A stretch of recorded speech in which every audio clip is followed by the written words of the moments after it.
Добрый день, приветствую участников нашей сегодняшней конференции. Буквально через минуту мы начнем.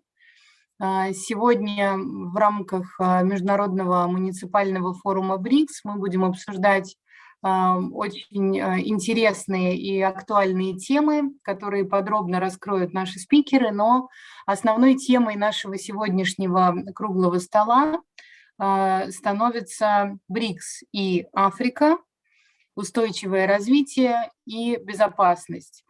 Мы сегодня поговорим не только о странах БРИКС и об африканском регионе, также мы затронем другие региональные организации, потому что в современном мире все слишком взаимосвязано, чтобы просто какие-то части света оставлять без внимания.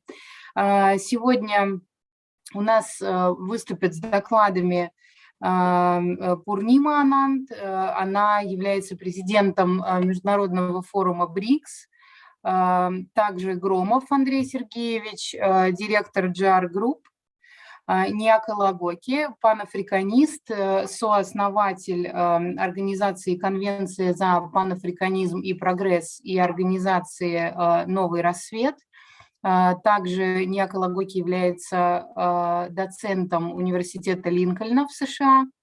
Также мы услышим выступление Иду Кубру, политического специалиста по политологам, соответственно, аналитика геополитических процессов.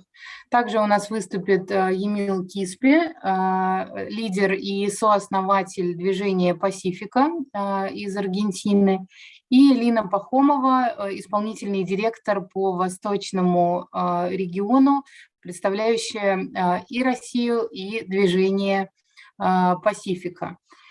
К сожалению, мы постараемся подключить Натали Янт, но она предупредила, что в связи с тем, что сейчас находится в Камеруне с семьей, и, к сожалению, пандемия не прошла и мимо ее семьи, у нее могут возникнуть некоторые сложности. Мы ожидаем ее подключения, но если она не сможет присутствовать лично, то я выделю пару минут времени, поподробнее расскажу о ней и о том, где можно чуть более подробно ознакомиться с ее точками зрения и позицией. Соответственно, модерировать сегодняшнее мероприятие я буду преимущественно на английском языке для удобства наших спикеров, но, соответственно, перевод доступен, так что можно менять настройки и, соответственно, таким образом слушать наше сегодняшнее мероприятие на том языке, на котором это будет делать максимально удобно. Еще раз приветствую всех слушателей и участников нашего круглого стола. Для тех, кто недавно подключился, напоминаю, что основная тема мероприятия БРИКС и Африка – устойчивое развитие и безопасность. И рада представить нашего первого спикера. Это госпожа Пурнима Ананд, представляющая Индию и организацию Международный форум БРИКС. Сегодня она будет говорить о БРИКС и Африке как о растущих лидерах полицентричного мира. So our first speaker, I'm seeing that Madam Purnima is almost ready to speak. Our first speaker will be Purnima Anand from the BRICS International Forum. I see she is finishing her final technical checkups as well. And so her speech will be dedicated to BRICS and Africa, the growing leaders of the polycentric world.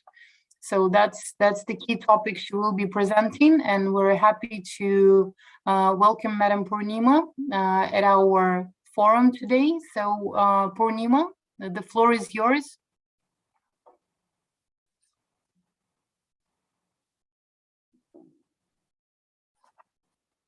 We cannot hear you right now. Maybe you need to turn the microphone on. I see it here that the microphone is off.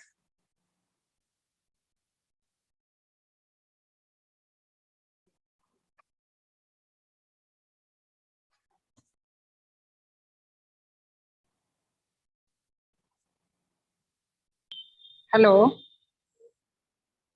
I'm audible. Yes, we can hear you perfectly well. Yes. All right. Hello, Yulia. Very good morning. Thank you very much. I'm starting, okay? I would like to take this opportunity to address today's very important meeting, Emerging Reality, BRICS and Africa, the growing leaders of the polycentric world during 3rd IM BRICS Conference 2021. On behalf of BRICS International Forum, I congratulate Mr. Mikhail Cherepanov, Chairman of the Organizing Committee of 3rd International Municipal BRICS Forum, with the support of the Ministry of Foreign Affairs of the Russian Federation, Federal Agency of Rosotrudnichestvo, and the Government of St. Petersburg to conduct this multi-session online conference during the time as our world struggles with tensions, polarities, and what feel like perpetual changes. In this session, all leaders present here are convinced that we need a new approach to leadership. This conviction compelled me to study global leadership to see if a new type of leadership might better fit current new realities. The structure of international relations become increasingly complex. The process of globalization and digitalization procedure new centers of economic and political influences. Polycentric emerging leaders like BRICS Alliance, providing a strong paradigm for leading effectively in an interdependent network world. BRICS mutually understand equality and partnership. Last month, I visited St. Petersburg and participated in the 3rd Eurasia Women Forum, where I noticed that BRICS is the best stable example of polycentric sustainable leadership among G20, UNIDO, and W20 groups. It has no monocentric leadership. Rather, each year, leadership passes to the next country according to its acronym BRICS, BRICS. So this year, chairmanship was with India, and in coming year, it is with China. A new world order is slowly growing through the decaying fabric of old unpolarity, new tendencies, regimes, and institutions are developing slowly and unevenly across the world, which in the long term should lead to global qualitative changes. New Development Bank is an example of collaborative communal approach to leadership that empowers multiple economic centers of influence as well as diverse array of leaders is uniquely suited to engage the leadership issues which we currently face. It is high time to understand the importance of polycentric leaders in Africa and BRICS countries after Second World War leadership raised on bipolar or multipolar level. Monocentric leadership developed corrupt system.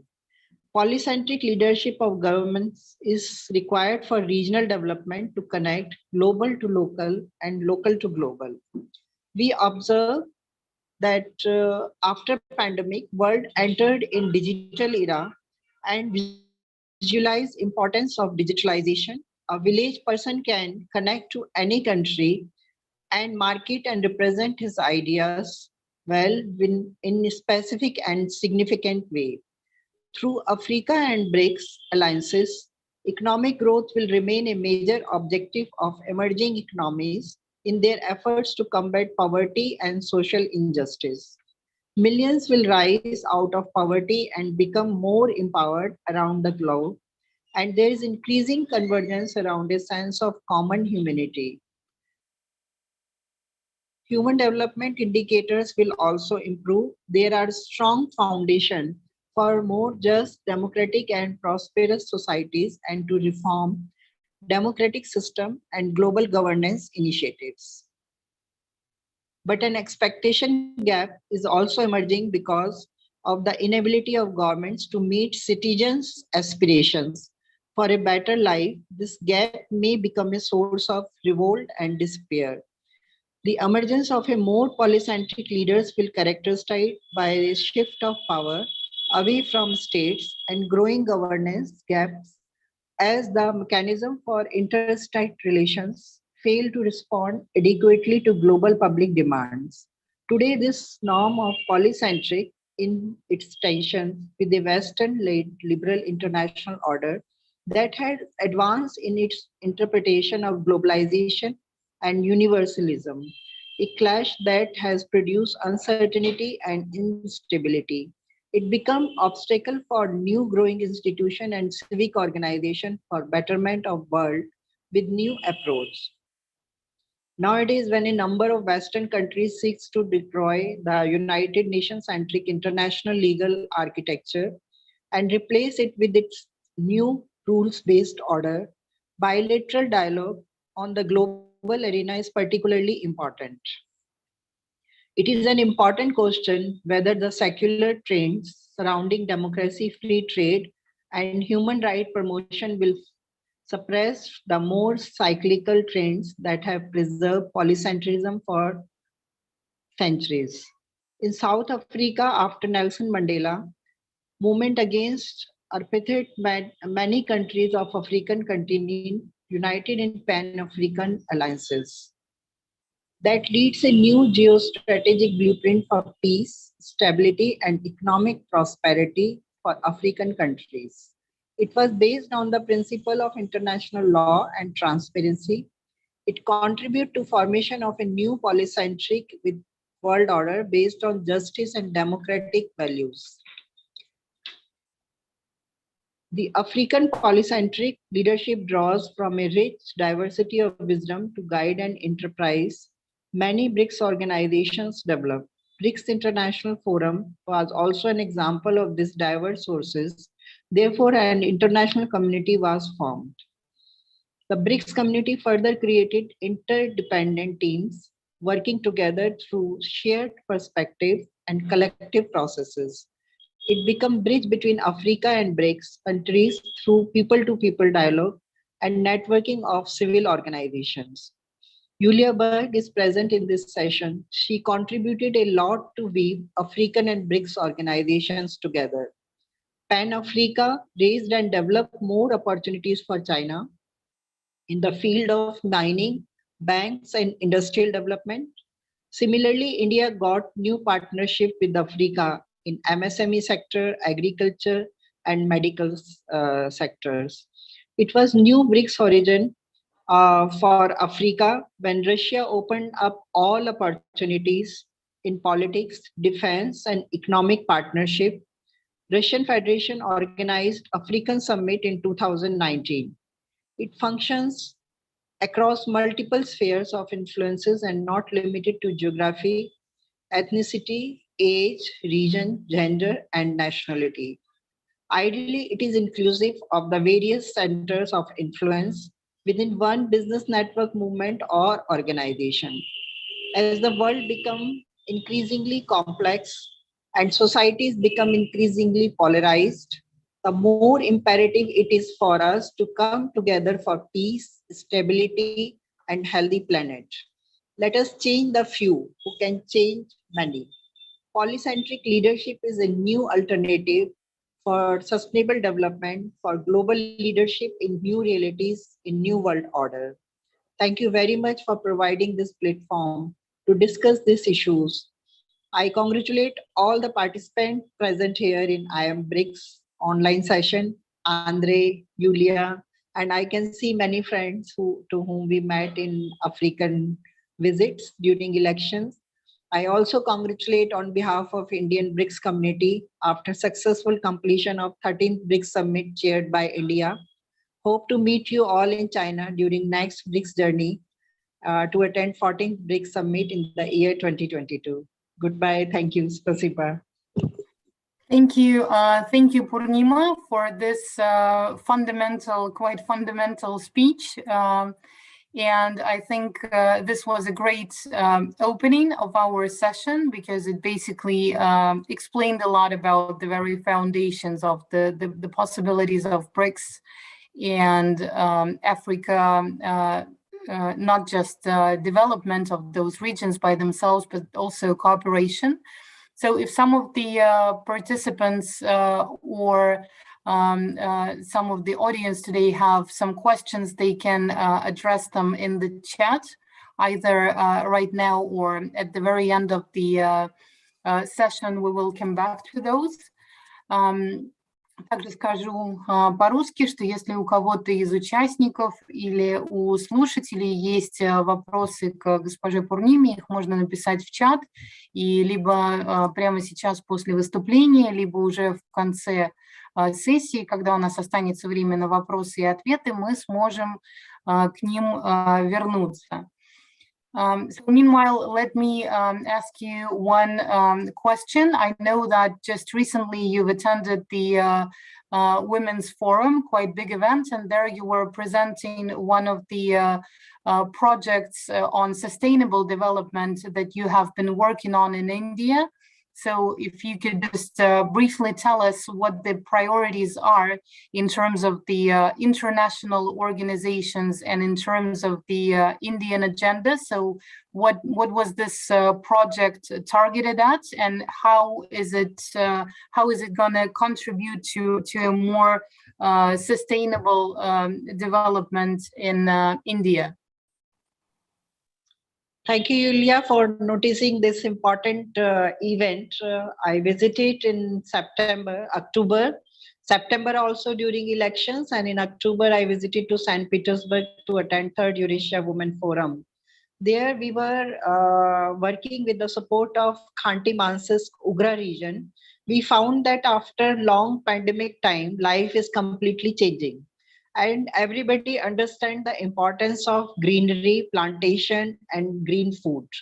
So under that program, because we were working under sustainable goal programs of United Nations, and we started some projects in the mountain regions to protect the herbs, because herbs are very important and medicinal plants.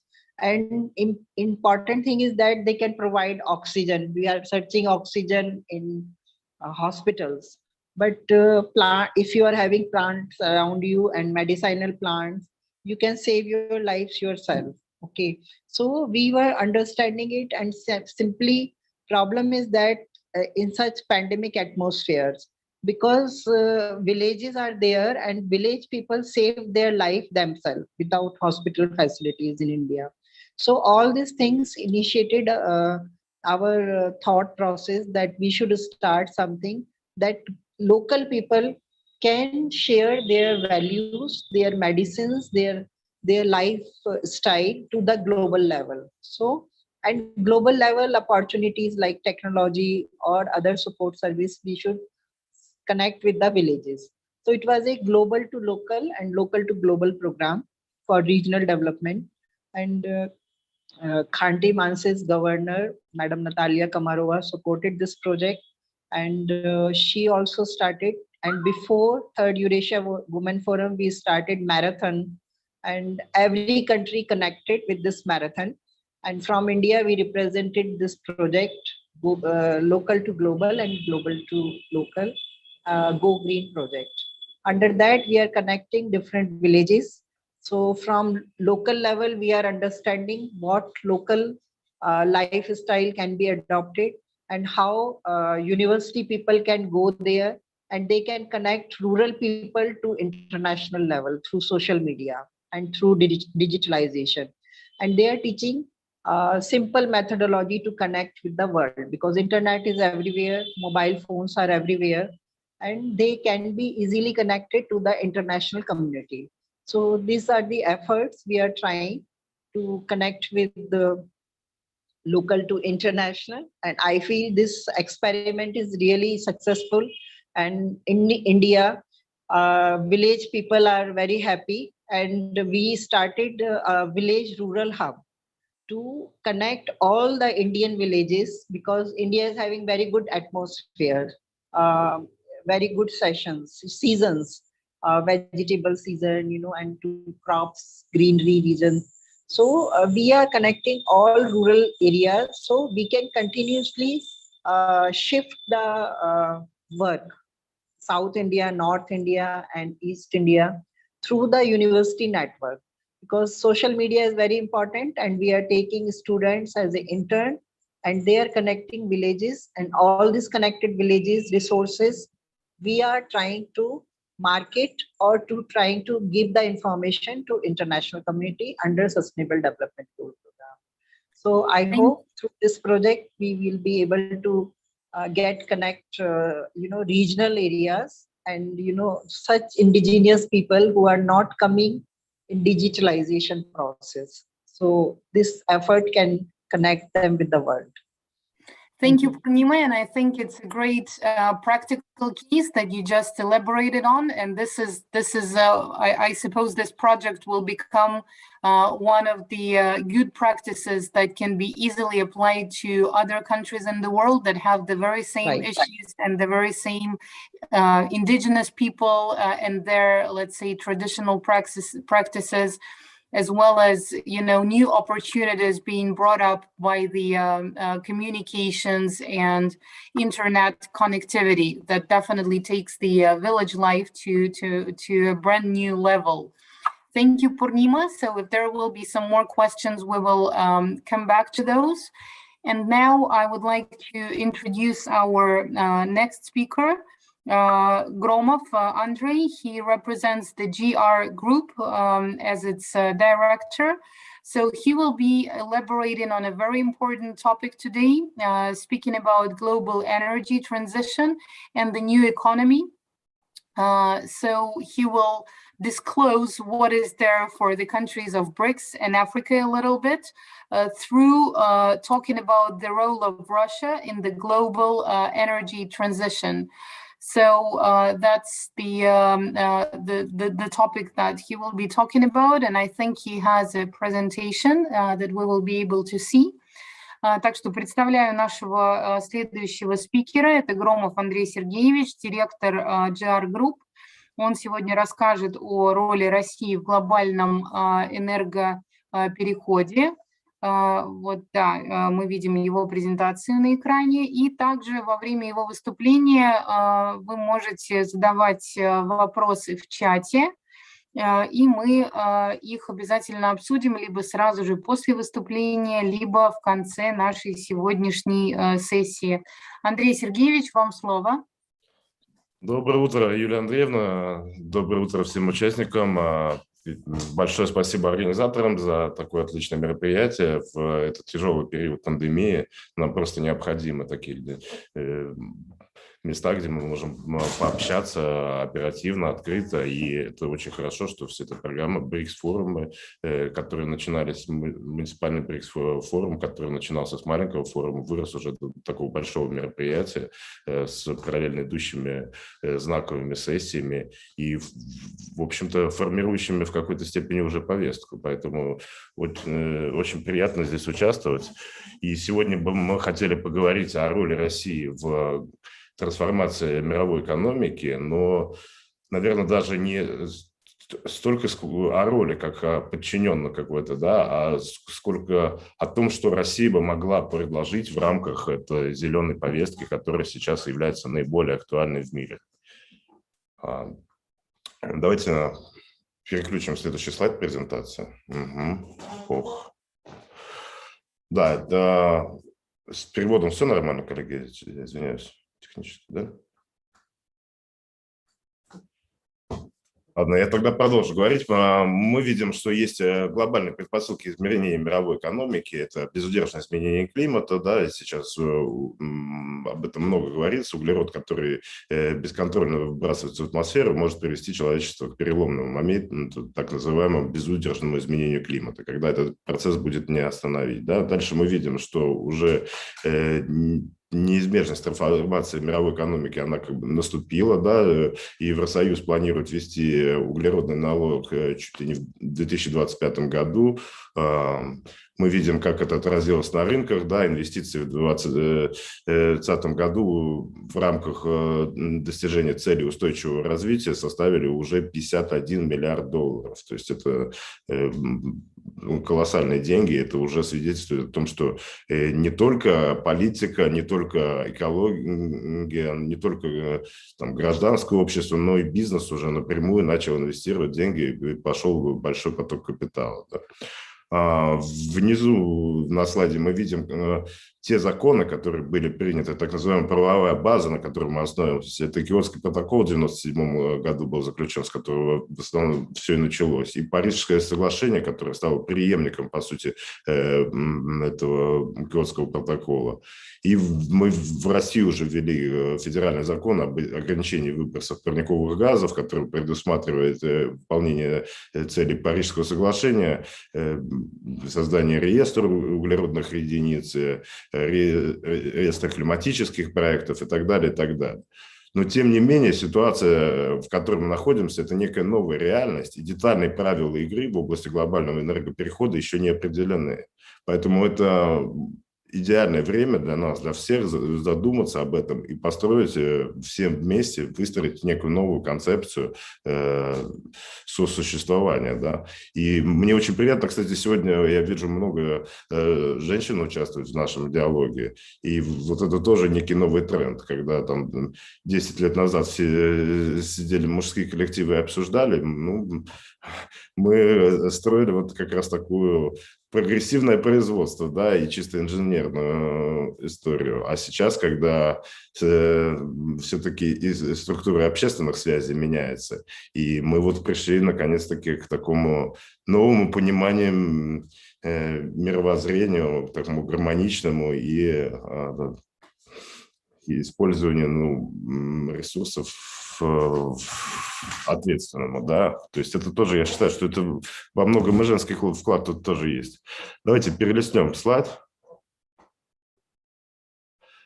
Ну, тут на этом слайде такой коротенький слайд, мы видим, как быстро, да, за последние годы выросло выбросы СО2, и 25 миллионов тонн уже суммарные выбросы. Мы видим, конечно же, это Китай и США, и основные экономики являются основными выбросами. Мы видим даже Китай достаточно сильно, почти в 2 раза перегоняет по выбросам Соединенные Штаты, поэтому во многом это и проблема БРИКС, да, и пока мы видим вот Индия на 4-й позиции, Россия условно на 5-й, и коллективная Африка, да, там на 6-й плюс...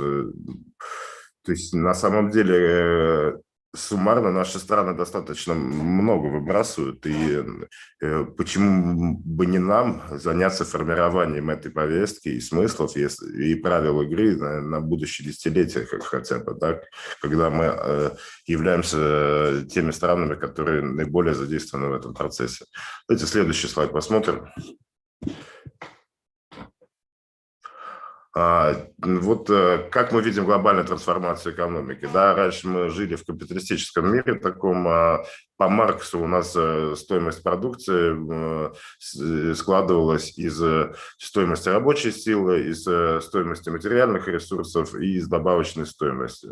Что же сейчас происходит и почему мы говорим, что это новая экономика? Потому что вот этот вот базис, который формировал стоимость продукции, он изменяется. Появляется вот этот новый зеленый пунктик – снижение или компенсация углеродного следа.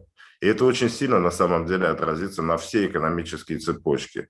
Если вчера было очевидно, что пластиковая ручка является наиболее дешевым, с точки зрения, вот просто экономически, да, наиболее дешевый материал, пластиковая ручка, все сделано. То сейчас, когда мы должны будем компенсировать углеродный слой, углеродный след от производства материалов, от самой компоновки, то не факт уже, что экономически это будет целесообразно. И, возможно, переработанное там из сырья, еще какие-то варианты, будет гораздо выгоднее. Не с точки зрения даже миропонимания или каких-то там этических ценностей, а с точки зрения чистой экономики. И это, конечно, подрывает все основы существующей системы и все производственные цепочки. На следующих слайдах мы это увидим. Давайте перелистнем слайд. Угу. И вот здесь те новые задачи, те новые вызовы, которые стоят перед бизнесом и вообще перед экономиками в целом и перед экономиками наших стран. То есть так называемые углеродные единицы фактически становятся, ну, можно сказать, что резервной валютой, да, для тех стран, которые применяют ее в качестве налоговой базы, которые объединят. И существует два типа технологий. Это технологии снижения выбросов и технологии компенсации выбросов. Если с технологиями снижения выбросов более-менее здесь все понятно, да, это технологии улавливания, хранения, утилизации, удаления парниковых газов, то есть это захоронение на глубину, это определенные фильтры и так далее. Повышение энергоэффективности, снижение энергоемкости производства. Тоже это понятные процессы, которые складываются из наилучших доступных технологий. Да, мы тут за эталон берутся лучшие доступные технологии, сравнивается разница между выбросами в текущих технологиях, применяемых на каких-то производствах. И вот если у вас стоят наилучшие доступные технологии, тогда вы используете технологии снижения выбросов и, возможно, даже в некоторых странах будете зарабатывать те самые углеродные единицы, которые на рынках стоят от $5 до 50 и 70 даже долларов уже сейчас находятся на... Ну и, конечно же, использование, да, новых, более экологичных материалов, об этом мы тоже уже сказали, это понятные части как адаптации и оптимизации, по сути. То есть левые столбцы мы видим оптимизации процессов сегодняшних, которые у нас происходят, и помогающие снизить выбросы СО2. Что же касается компенсации выбросов СО2, то это фактически огромная область, в которой научно-технического потенциала мы пока не имеем. И ни одна страна не может сказать, что она обладает полным набором технологий или достаточно сильно разбирается в том, как компенсировать выбросы СО2. Да, есть понятный пункт воссоздания так называемых легких планет или развития лесного хозяйства. Это вроде бы очевидно для всех и понятный пункт. Но, тем не менее, здесь не все так однозначно, и на мировом уровне большой спор идет. И те, конечно, страны, у которых большое лесное хозяйство, настаивают на включении лесного фонда в так называемые климатические проекты и выработку именно, постановку в реестр углеродных единиц. Но мировые экономики, которые и страны, которые не так много лесов, к сожалению, они очень сильно сопротивляются. В частности, в Европе проводятся такие достаточно ангажированные исследования, где говорится, что, в общем-то, вообще лес не имитирует кислород, да, и выбросы СО2 у леса якобы, по их словам, равны поглощению. Тут можно долго спорить. Мы, конечно, считаем, что лес в любом случае это легкие планеты. Он, конечно же, поглощает СО2 и вырабатывает кислород, но, тем не менее, пока мирового консенсуса даже в таком, казалось бы, базовом вопросе нету.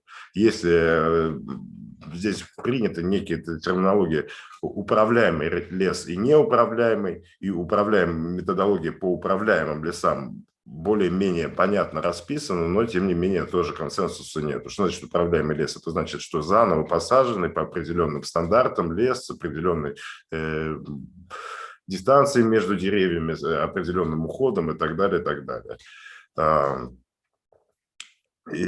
И тоже, мы же говорим о новых отраслях здесь, новых возможностях, новых технологиях. Опыта выращивания леса для компенсации выбросов СО2 не существует. Нету ни одного проекта, который бы сейчас работал именно на компенсацию выбросов СО2. Соответственно, это тоже большой пласт работы и для тех, кто занимается агрохозяйством, и для тех, кто занимается удобрениями, органикой и так далее, и так далее.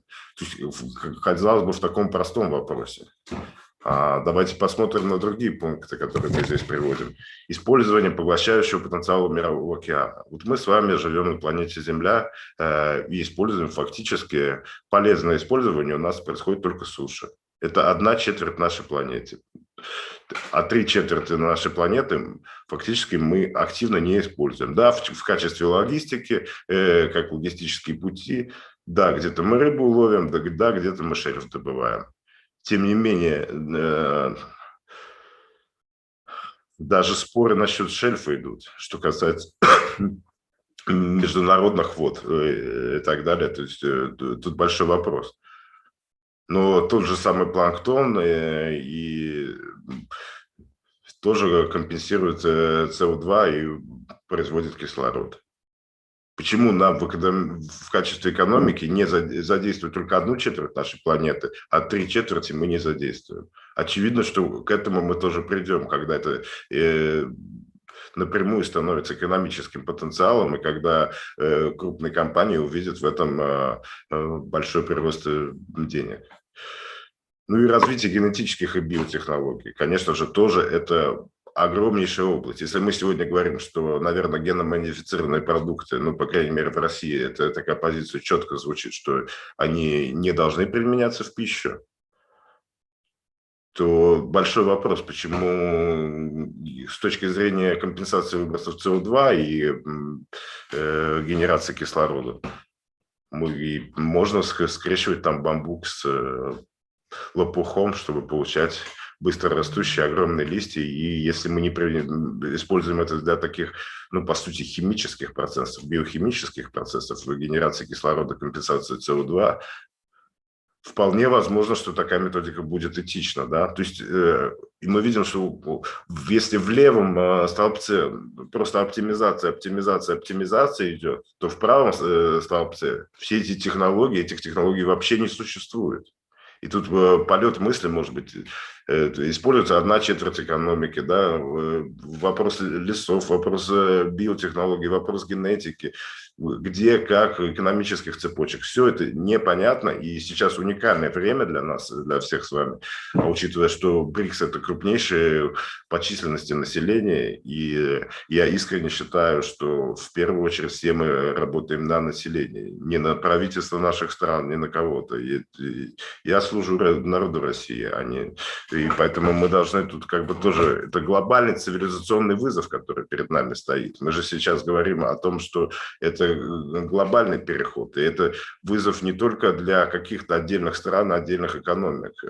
Если тут каждый будет заниматься тем, что хочет, а мы не выработаем консенсус на это общее решение, тогда это ни к чему не приведет. Поэтому это мир стоит перед вызовом, и вся цивилизация человеческая стоит перед этими вызовами.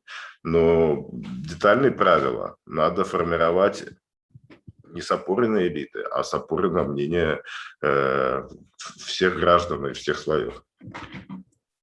Давайте переключим слайд еще один.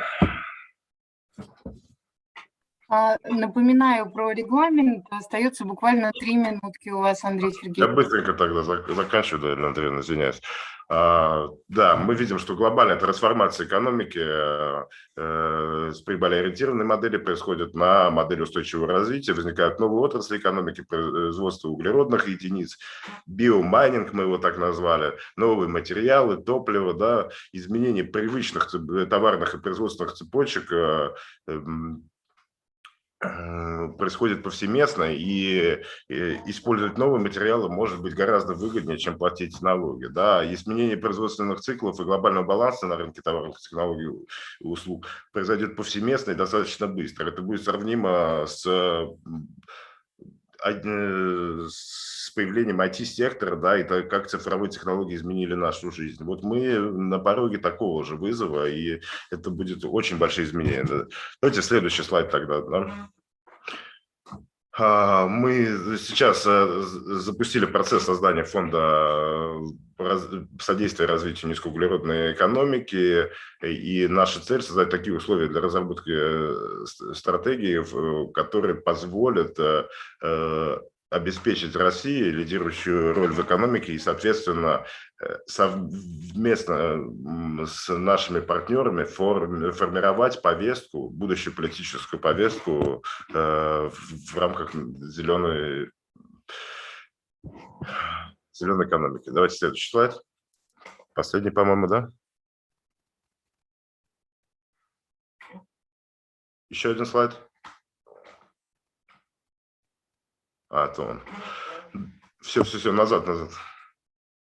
Ага.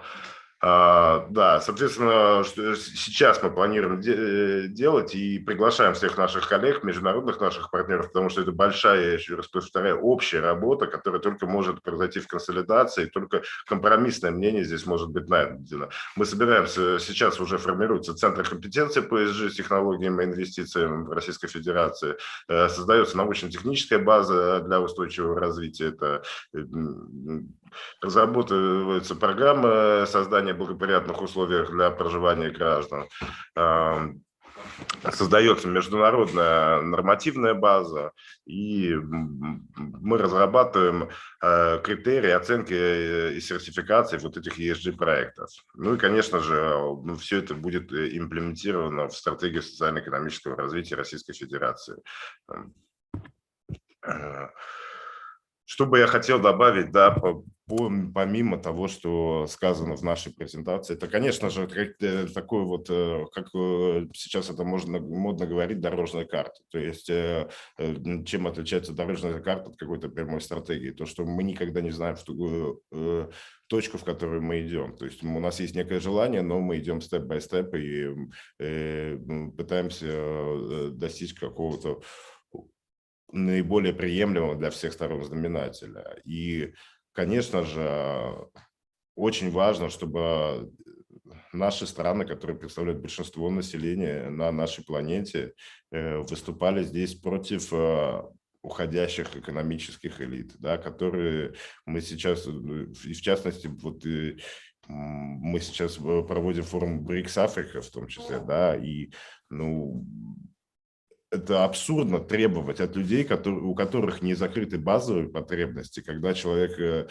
не имеет безопасности, когда человек не имеет полного доступа к базовым услугам, базовой инфраструктуре, когда ему нечего есть, говорить ему про экологию и про то, как он должен экологично жить или какие там у него вредные производства.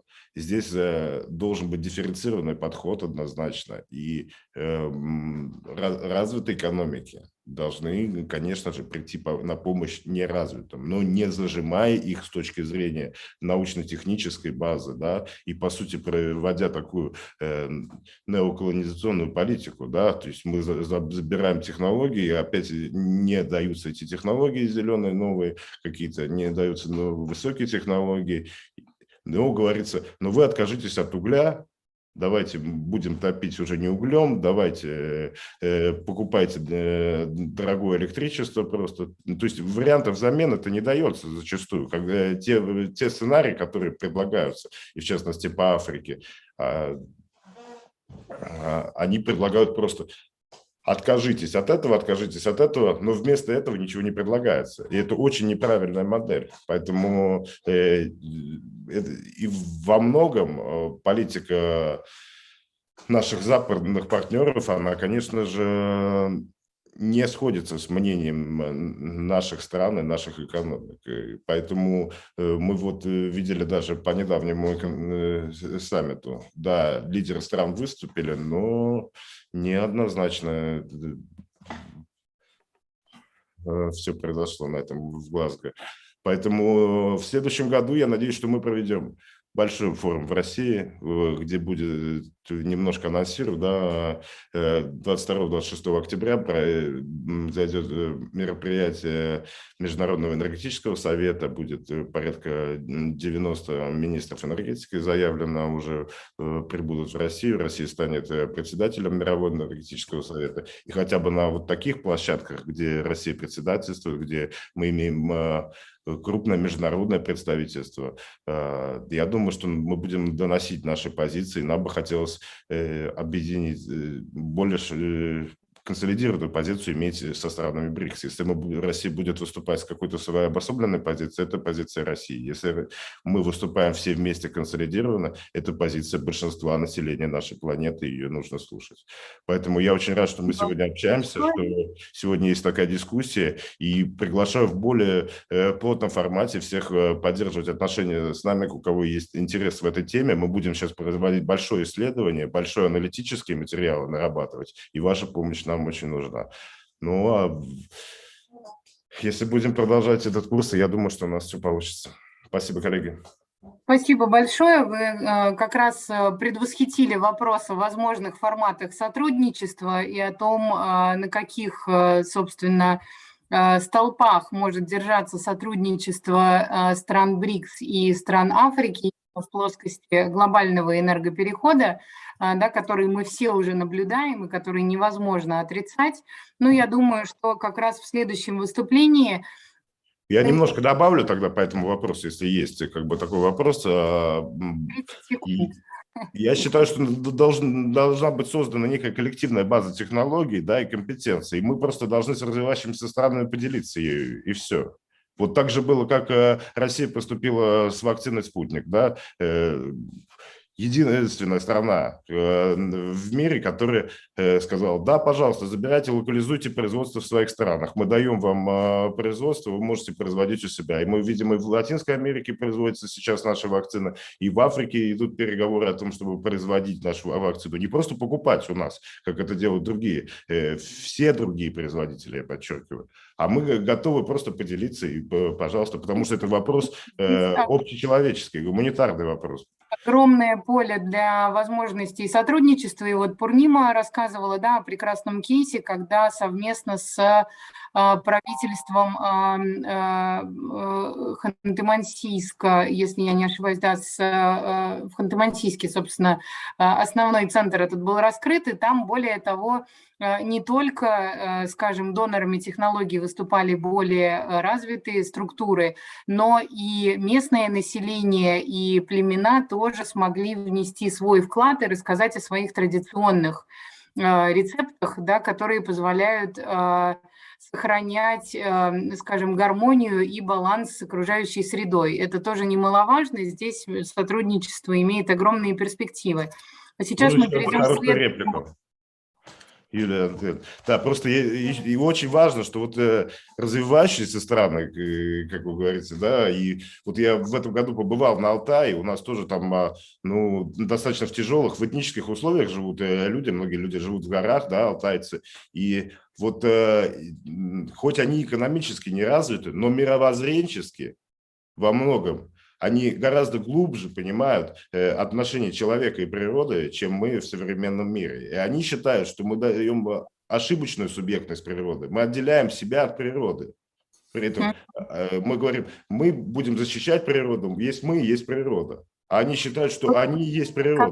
Как раз в продолжении этой темы сейчас у нас состоится следующее выступление, и я представлю следующего спикера, который как раз с позиции философских расскажет о том, какие есть традиции в Африке, традиция Убунту, да, которая как раз и сводится к тому, что я есть, потому что есть мы. Это, наверное, многим известный философский принцип, а те, кто о нем меньше слышал, сейчас смогут подробности все узнать от профессора Лагоки. Сейчас, собственно, он эти тезисы подробно раскроет. So I would like to introduce our next speaker, Nyako Lagoke. So the floor will be yours in just 20 seconds.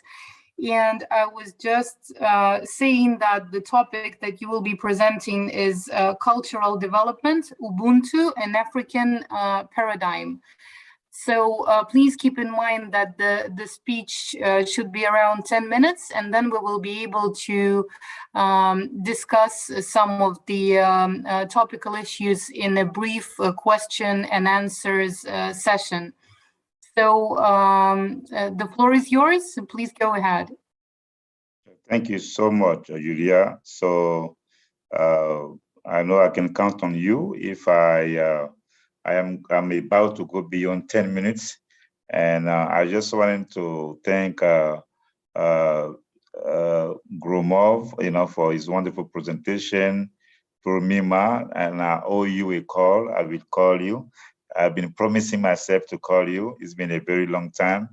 And then my friend Edukubru and some the other speakers, Elena, and then Yamil. I'm here, I represent the New Dawn vision that friends and I, we put together and then in order to engage a conversation about the BRICS. And then also I represent the Convention for Pan-Africanism and Progress. It's a newly founded organization we put together in order to promote a new dispensation of Pan-Africanism, which is not based on socialism or capitalism, but which is based on the Ubuntu philosophy. And I want to thank all my friends who are here. It is early, from South Africa, Ghana, Germany, England, Canada, Ivory Coast, Los Angeles, and then Chad. And then I thank you, all of you. And then you show that, you know, we are serious, and then we are making progress as we are linking with like-minded people in Africa and then across the globe. My presentation, initially I wanted to talk about Ubuntu. I will be talking about Ubuntu, but I changed my mind. And my topic is going to be about culture and international development and the battle for the soul of the BRICS. I'm going to say it again. Culture and international development, the battle for the soul of the BRICS. So as we know, with the collapse of the Soviet Union and then the de-Sovietization of Eastern Europe and the fall of the Berlin Wall, scientists in the West, they claimed that it was the end of history, as capitalism, liberalism capitalism or liberalism was triumphant, and they said that it was the end of history. And then people thought that there was a shift from a bipolar world to a unipolar world. But later on, we saw that China bounced back, and Russia is back. India is making great progress. And then Brazil is claiming its right to be one emerging power. And South Africa is the powerhouse in Africa. And South Africa is like one of the three most important economies in Africa. And Brazil is a very important emerging power. Now, some other scientists said that from the end of history of Francis Fukuyama, people talk about the unipolar illusion, because now the world, we saw several forces that are emerging, and Purnima just spoke about that. And so in the conversation about the BRICS, many people analyzed the progress of the BRICS with the projects that are being put together in different parts of the world where the BRICS are operating. But at the same time, there are some people who think that there is an issue with the paradigm that the BRICS countries are using. And then people think, and many think that the BRICS are not, even though the BRICS gave the power of choice to Africa and to many countries, or to the countries of the South, the BRICS, even though the BRICS were put together in order to counter the hegemony of the Western world, but people do not see a change in the practice, in the culture, in the economic culture of the BRICS countries. So therefore, people are talking about beyond the BRICS from below, the BRICS of the people. And so there are different other angles that people are using in order to question the relevance of the BRICS way before the COVID-19, which came and then which demonstrated the vacuity, the irrelevance of the capitalistic world. So now, so what do we do? And then I go to the director of my dissertation, who is Dr. Wilfred David, and who published a book, and the title of the book is The Humanitarian Paradigm. And then in that book, there is one powerful statement he made, which is that every policy that needs to be implemented has to take into account the value systems or the culture of the people for whom the policies are conceived or articulated. As I said that, then this is going to lead me to question not only what the BRICS is doing, but to propose a paradigm shift as we are thinking about a new civilization on the face of Earth, like in the wake of the COVID-19. So as I was doing my research, I discovered that Ubuntu, which is like that philosophical framework that was promoted in South Africa by Nelson Mandela and by Desmond Tutu, and which is difficult to translate, that many people translate as humanness, as humanity, as humanness, or a value system which is spread across the continent of Africa. So that can be the offer that South Africa can propose to the BRICS countries. But guess what? As we go and read, we discover that the Russian have that Russian collectivism. And then recently in 2014, like recently under the leadership of the President Vladimir Putin, as Russians were trying to identify a new identity, they came with different concepts. And over there, they have a concept called mir, and then which is also difficult to translate, but the Westerners thought that that concept meant world, but some other people say it means village, and then on they realized that it means community.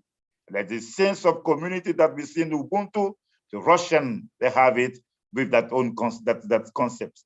And we go back to India with Gandhi, and who used that non-violent strategy that inspired Kwame Nkrumah to articulate positive action, or Dr. King, who used the same concept that he called here non-violence. In the beginning, Gandhi was talking about passive resistance, but later on, he coined, way before the Salt March of 1930, Gandhi coined a concept of passive resistance that he called Satyagraha, which is hold fast to the truth. And later on, he was going to think that it was the soul force. The principles of Satyagraha, one of them is unity, which put emphasis on community. And the other one is the preeminence of immaterial life compared to the material life. So these also put emphasis on values of integrity, of sacerdoce, of sacrifice, and many other things. And then as we do this, we go to Brazil. Over there, we know that over there, under the leadership of President Lula, Brazil proposed to the world a concept to fight against poverty with the institution called Bolsa Familia. Brazil used that in order to reduce poverty, lifting millions of Brazilians out of poverty. So, friends, from South Africa to Russia, India, Brazil, then we go back to China. Yes, China is a leading nation in the context of neoliberalism, but the way China is practicing neoliberalism is different from the way it is being practiced in the Western world. Over there, the state is playing a very important role, but not only that. Recently, the president of China published a book, and the title of the book, How to Read Confucius. So China now is claiming Confucianism, which of course has common values like Ubuntu, Bolsa Familia, mir, and the Satyagraha. So friends, this is what I wanted to talk about. That's why I called my presentation Culture, which is a very important element, and then culture and international development, the battle for the soul of the BRICS. And we think that the time has come to propose a new paradigm shift, and so that we can walk away from that neoliberal value system, which is causing poverty and chaos on the face of Earth and reaching 1% to the detriment of the masses. And as we look at the history the histories of those 5 countries of the BRICS, we know they have the tradition of struggle for freedom against slavery, colonialism, and the interference of imperialism. And then now, as they propose that, it is the possibility, to chart a new world beyond the COVID-19. Thank you very much, and Julia. Thank you, Professor. Did I do more than 10 minutes? Yes, that was perfect timing. Perfect timing. Okay.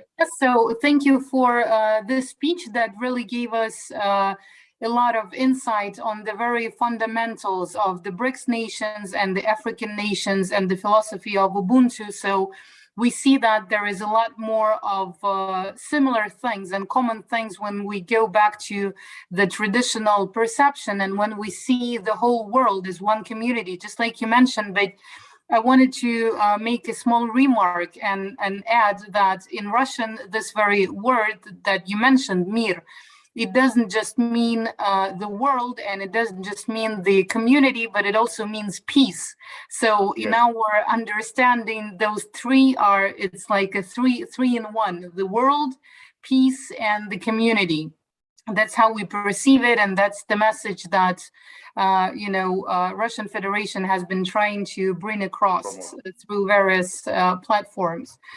So yes, I just wanted to ask you one brief question in the light of what you've been saying, because you mentioned that the world has been changing quite a lot with the pandemic, but what I have been observing as well is that this pandemic and the lockdowns and all those political processes that have been going on are giving people an opportunity to rethink a lot of different things. And what I see right now, but this is my perception from, let's say, far away.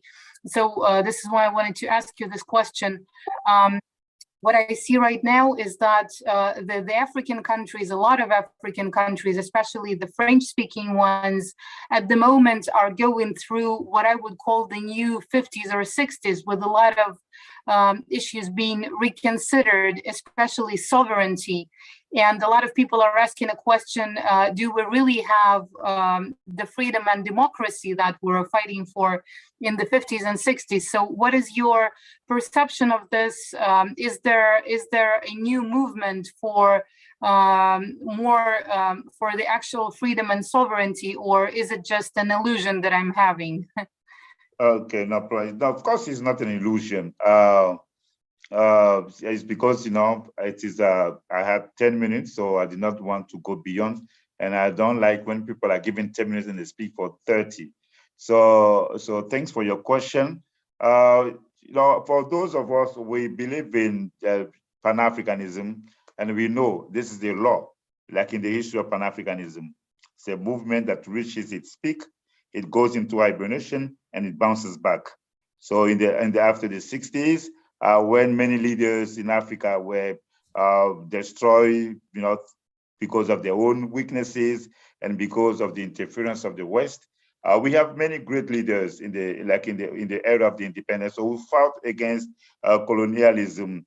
Kwame Nkrumah was going, thanks to him, Ghana was going to become the first Black country to be independent.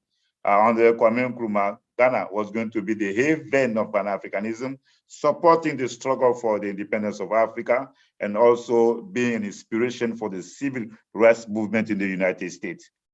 With the organization of the All African People's Conference in 1958, we had 300 people, and then including Patrice Lumumba, Julius Nyerere, and many other leaders, and they were going to become the leaders of their respective countries. In 1960, 17 African countries became independent.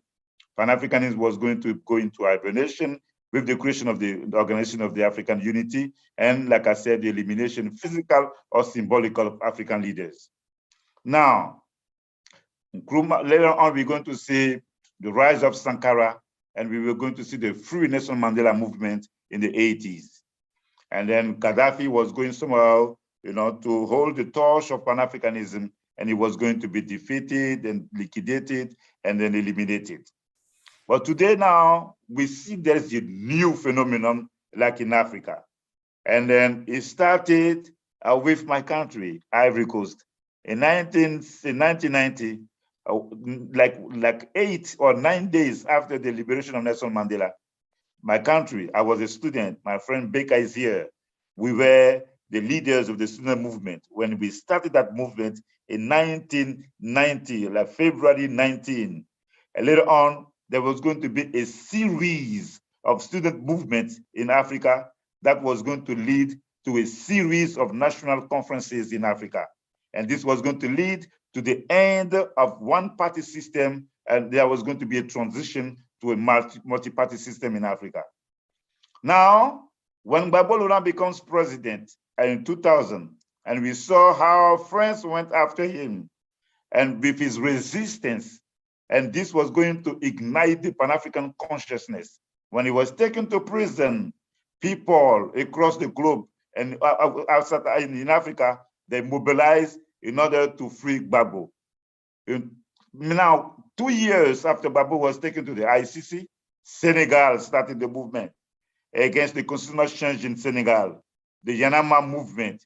2014, the Ballet Citoyen Burkina Faso, to put an end to the rule of Blaise Compaoré, the very man who killed Thomas Sankara and who was in power for 27 years with the support of neo-colonial forces.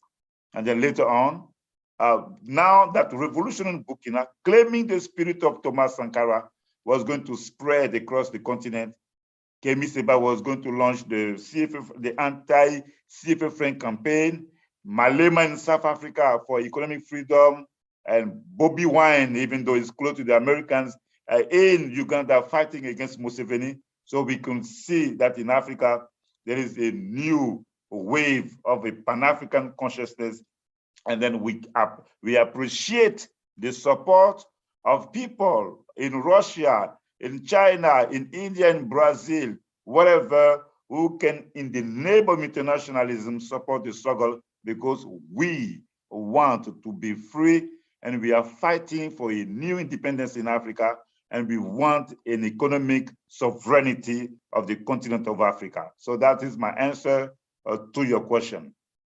Thank you, Professor. Thanks a lot for the speech, and I think we will continue with this topic with our next speaker, Edu Kubro, who's going to talk about the Russian Federation and Africa's security, case study of Central African Republic, Mali, and Ethiopia.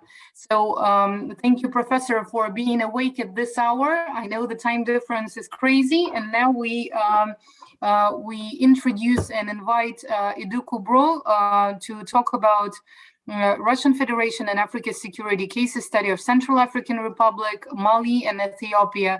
And unfortunately, Edu, I would also have to remind you about the time limits we have. So if you could keep it to 10 minutes, that would be perfect. 5 minutes prior to this, timing, I will let you know. And then we are also going to have a couple of questions. But before we proceed, I need to say that we have some comments here. And let me read it out loud. Thanks, Prof, for bringing up this important philosophy of Ubuntu. For poverty to end, we need to shift from neoliberalism. So that's the comment to Professor Logoki. All right, thank you. And Eduku, now the floor is yours. Please elaborate on this very important subject. Okay, thank you, everybody. I'm so happy to be here. And before I start the main point why I'm here, I would like again to zdravstvuyte всем, потому что я раньше был в России, там учился. And я очень рад быть здесь. And моя речь будет на английском языке. Okay, so initially I supposed to have this this conversation, I mean, in French, because when I spoke with Dr. Nyakalagoke, maybe supposed to do something like that, because a long time I have not been practicing my English. So I hope that I will be perfect. I will make myself clear to what I mean the topic we're gonna have today. Okay, so when we talk about BRICS, BRICS, there is Brasilia, Russia, India, China, South Africa, and South Africa.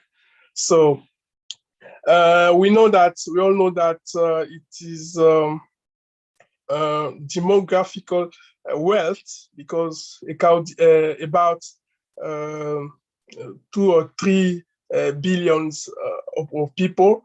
But today I would like to emphasize on Russia, and to talk about Russia and Africa, I'll go back in the past and briefly talk about the relationship Russia had with African continent.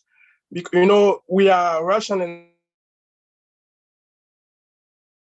Africa, we are linked because we know in 1945 there was the World Cold War, World Confrontation.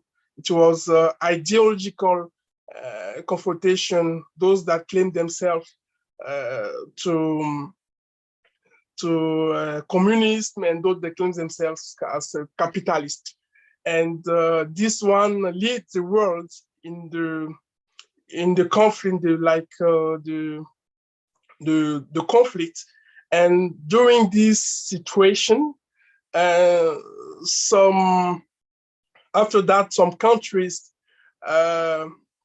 claims themselves, some African countries claims some ideas, some freedom, some liberty, and for that they start fighting for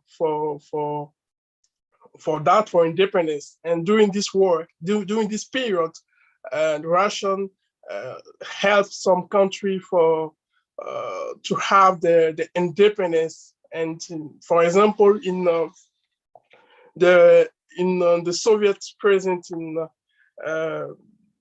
during this period, for example, Mali becomes a strategic ally and constitute an important actor in the eyes of the Soviets for the entrenchment and the propagation of the ideology in Francophone Africa. So Mali played an important role during this period. And then beside Mali, we had Guinea under the leadership of his charismatic leader, Sékou Touré, in 1958, that said no to the goal. That means that he refused to the establishment of the Franco-African community proposed by the French head of the French head of the state. And his memorable speech of the Guinea president that said, "We prefer poverty and freedom and to wealth and slavery." That's this speech makes sense. And in 1960, for some Portuguese-speaking Africa was also target of decolonization and independence movement.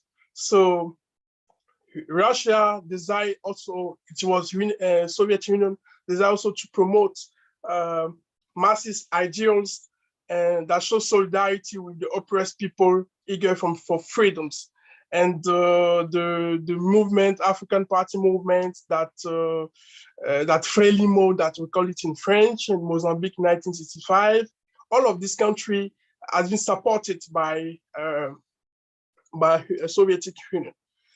And however, in 1989, with the fall of with the Berlin Wall, the resolution says the Russian Soviet Union lost its influence, and from that time, they reduced the influence in Africa.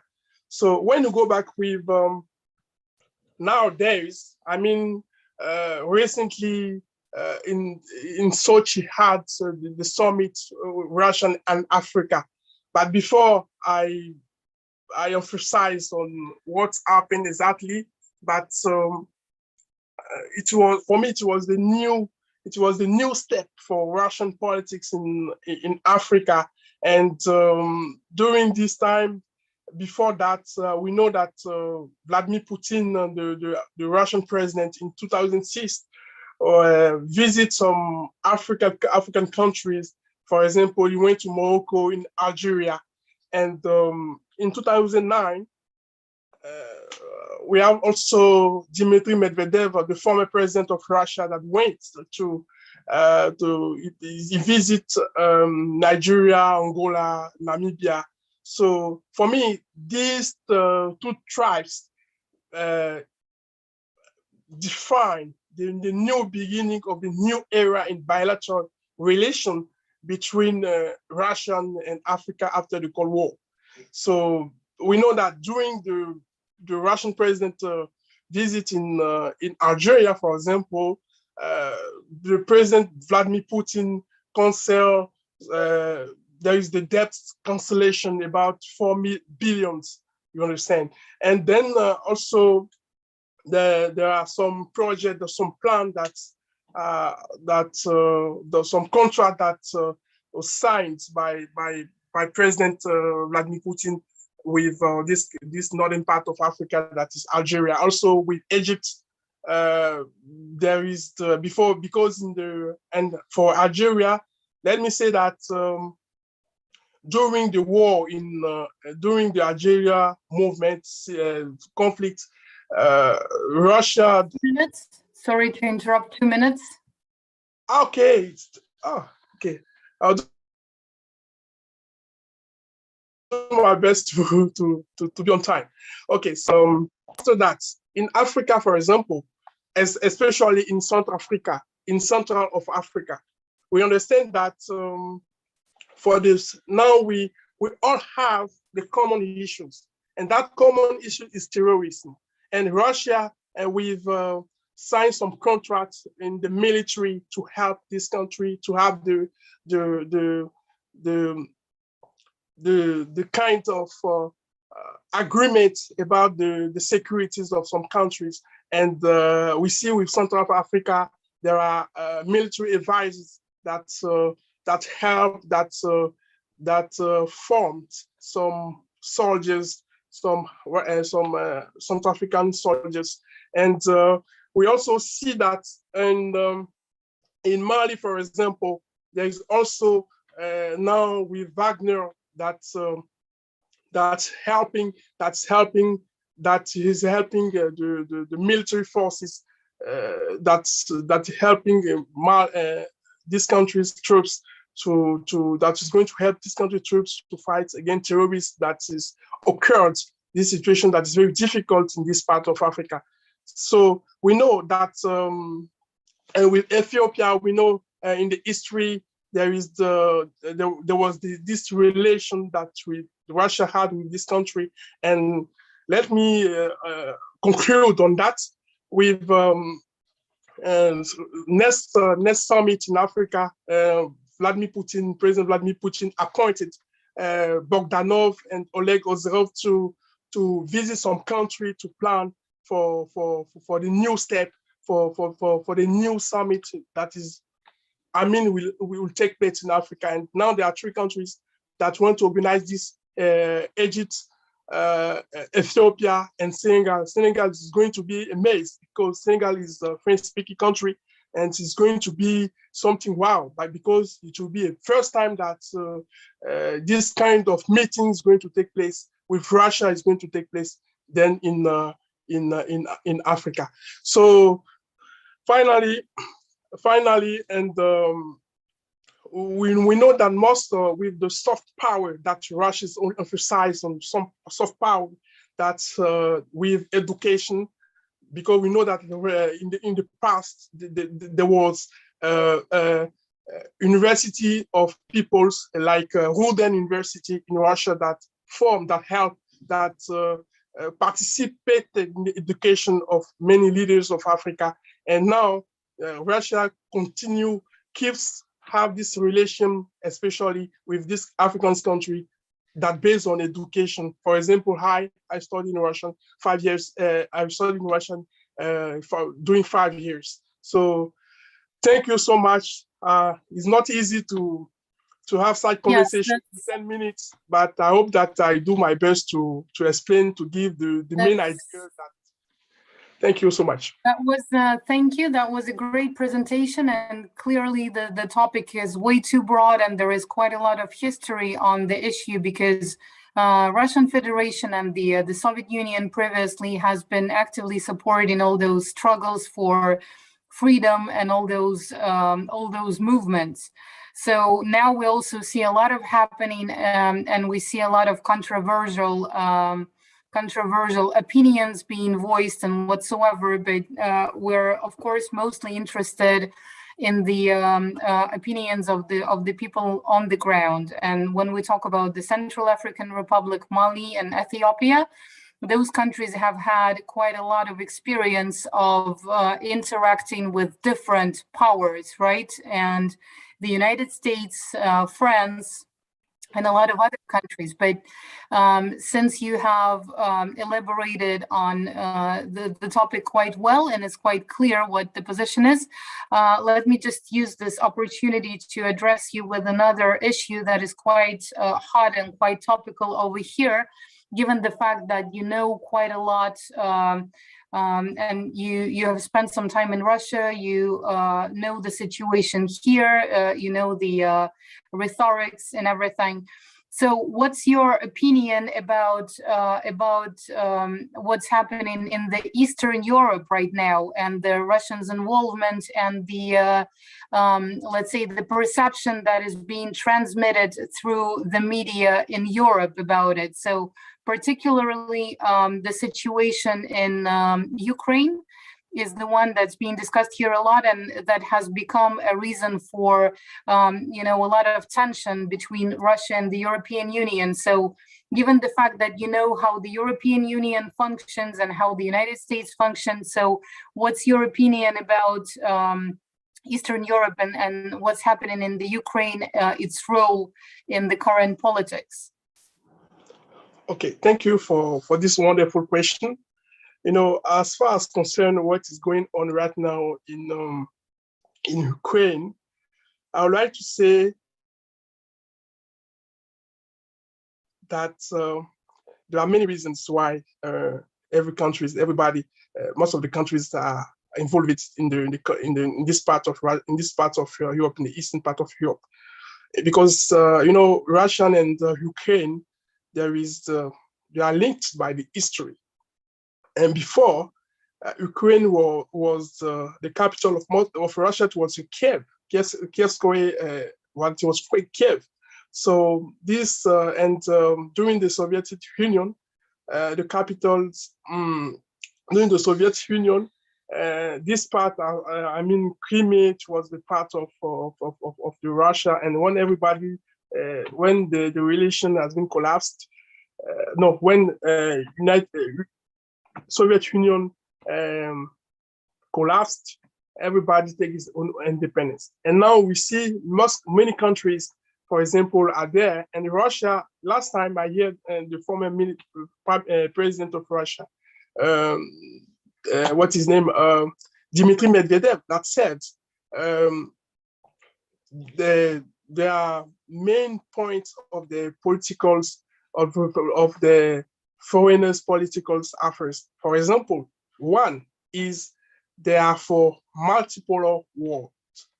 Two, they respect the law and international law, meaning that, you know, right now countries are fighting for their own interest. So they are for geopolitical reasons.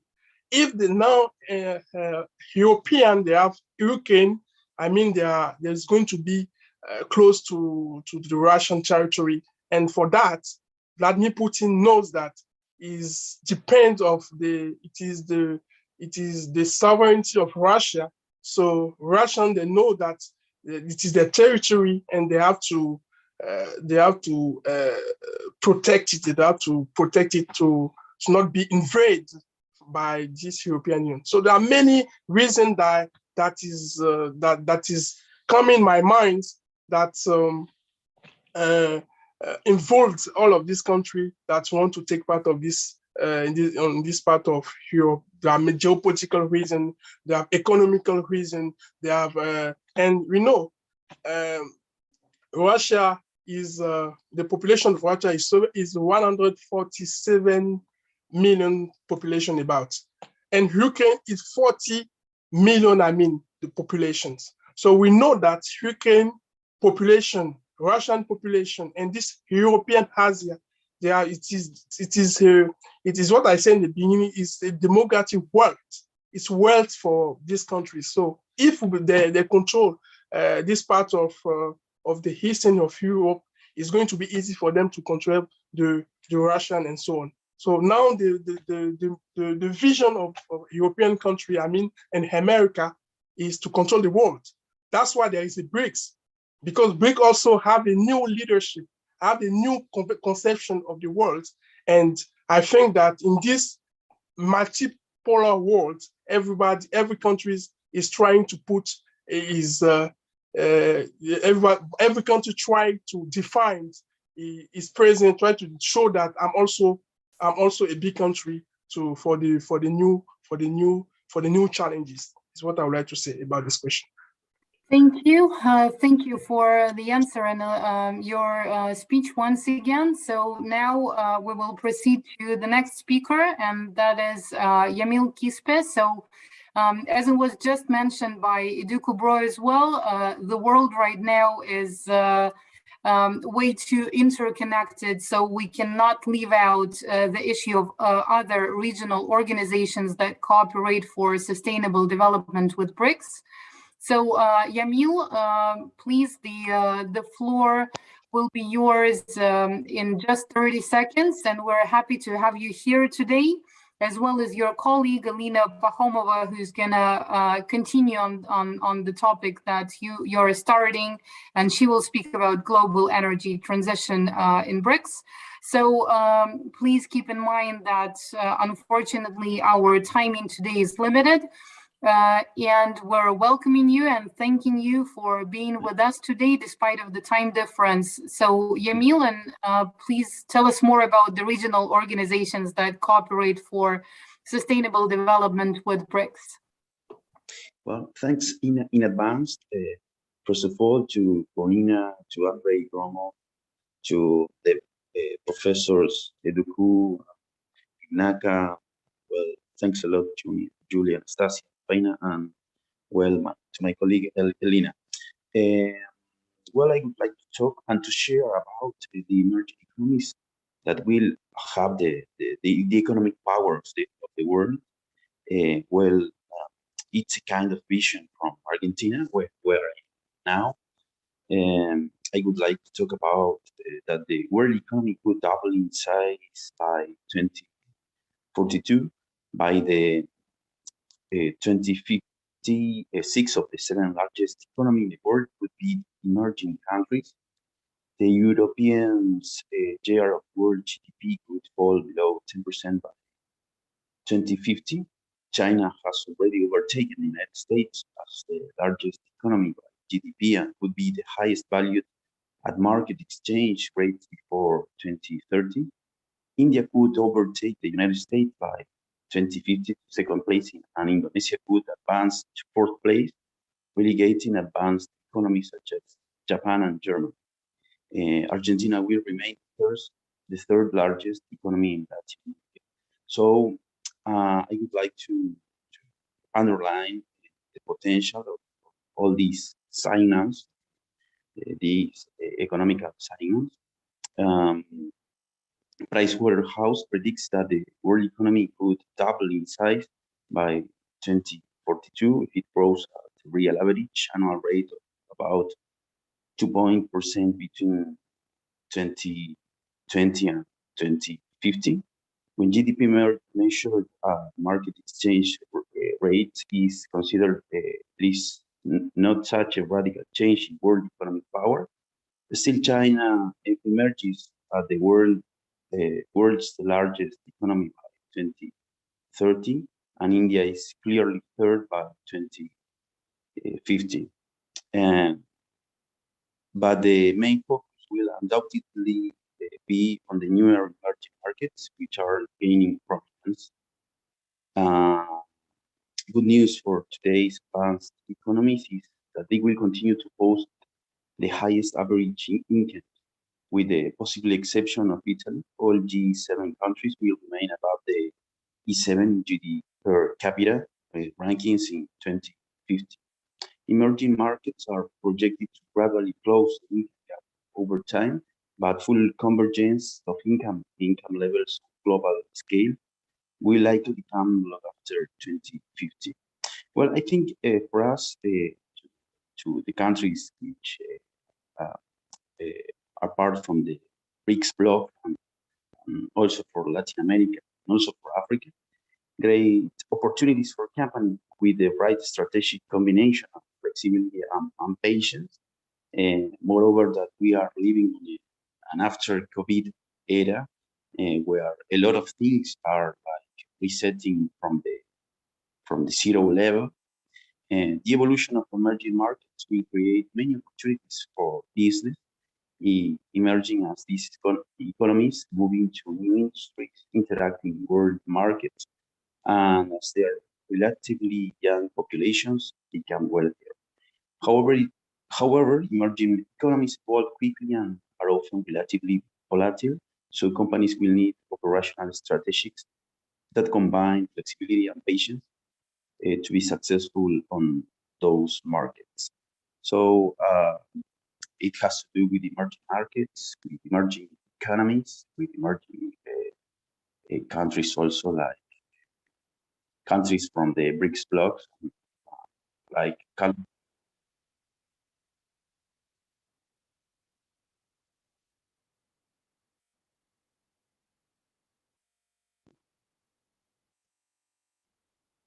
so thanks a lot. Could you please wrap up a little bit, because I'm receiving messages that the timing is running out, unfortunately.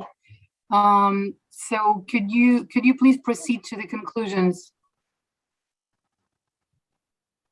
Yeah, well, I think that this area, as I have said previously, is after COVID world. We have great opportunities for companies with the right strategic combination of flexibility and patience.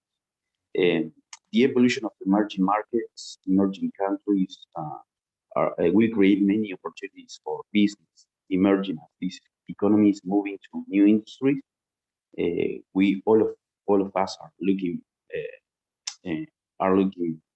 for new opportunities and new ways of making business, interacting in world markets.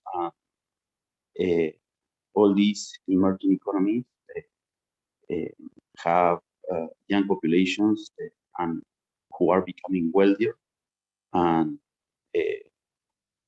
all of them are evolving quickly and often relatively volatile. So companies will need operational strategies that combine flexibility and patience to be successful on those emerging markets. Thank you. Unfortunately, yes, the time is limited, but I know that Yamil has also prepared a great presentation. So if anyone is interested in that, so please let us know in the chat, and I think Yamil will be able to send it. And if there will be additional questions on those important topics that he mentioned, it will be possible to contact him after the event. So now, in the very conclusion, since we have already run out of time, actually, I will pass the floor to Elena quickly. And as far as I know, she also has a presentation. So if anyone of the participants of today's event would be interested in more details, we will be happy to connect you directly with Yamil and Elena, so that they would elaborate in more details on the beautiful project they're working on called Pacifica. So Elena, please, in a couple of minutes, just mention the most important key points that you have. Yes, okay, thank you so much. Thank you so much for the invitation and for the discussion. Well, basically, I would like to put the attention during this very discussion on two aspects in the connection with energy and actually education, because I think that nowadays we can't talk about transactions, about collaboration and cooperation without putting attention to education. Actually, nowadays there are some trends that could proper collaboration and coverage in the connection with the energy trends, like consolidate the competitive landscape, create new economies, and so on. But basically, all of these things are impossible without good staff, without qualified staff, without well-prepared people who can be flexible, who can adapt to new trends, who can react, and who can be well prepared to these very changes in the area and energy area as well.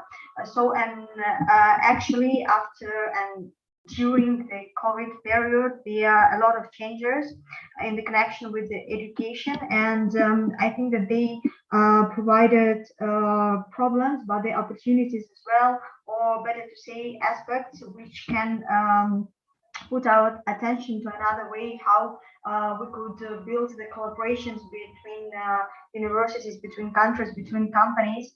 Actually, nowadays, many universities put attention to the mental health and try to support this very aspect, but I would like to stress that actually even this very aspect is in strong connection with the digitalization of university, with the digitalization of education, how you can control all of the processes of education and so on.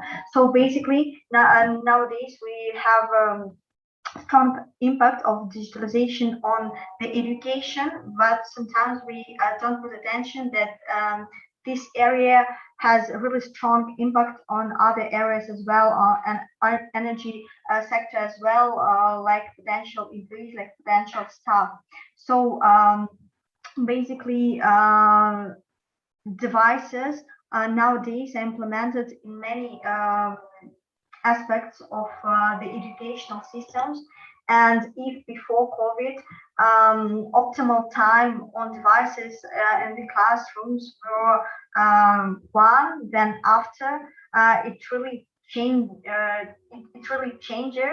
and we have to adopt these very changes to make the education enough good to prepare well qualified staff, because before this very period, people could get quite good level of education offline, but during this very period they can get the same knowledges offline. So it's really important how the educational system will be adopted to the online system, and how it will affect to other areas and to the energy sector as well, to have a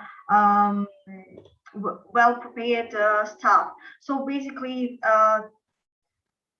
just to say in some words what can give digitalization in educational area in the connection with the energy sector. Basically, if we talk about the aspects of productivity and collaborations, basically good level of digital maturity can help us to build strong connections between universities and between companies and other companies in the international area, to build a strong system of well-prepared staff to be able to build strong collaborations and cooperations in energy sector as well. Well, I think that the time is over, and then I'll say thank you. Yes. Thank you, Irina, for keeping it short. You've raised really important issues here. And that will be the conclusive part of our today's panel. So I would like to once again thank all of the participants and all of the people who were listening to those beautiful, very inspiring and quite fundamental topics. So this event will be available on YouTube. You can find it through the search. I see this question is being asked here in the chat.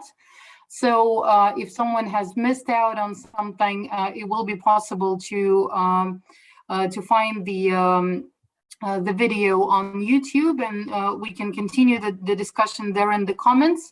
Or else we can continue the discussion through the organizing committee of the event, because the topics that were being raised today, they just lay the foundations for hopefully very close further collaboration. So once again, I would like to thank all of the participants from around the globe, especially the ones who had to stay awake at 3 or 4 a.m. to be able to be here with us today. And yes, let's continue this platform. The Municipal BRICS Forum is an amazing one, bringing a lot of opportunities for horizontal networking and for building sustainable connections in today's global, hopefully multipolar world. So this is how to finish.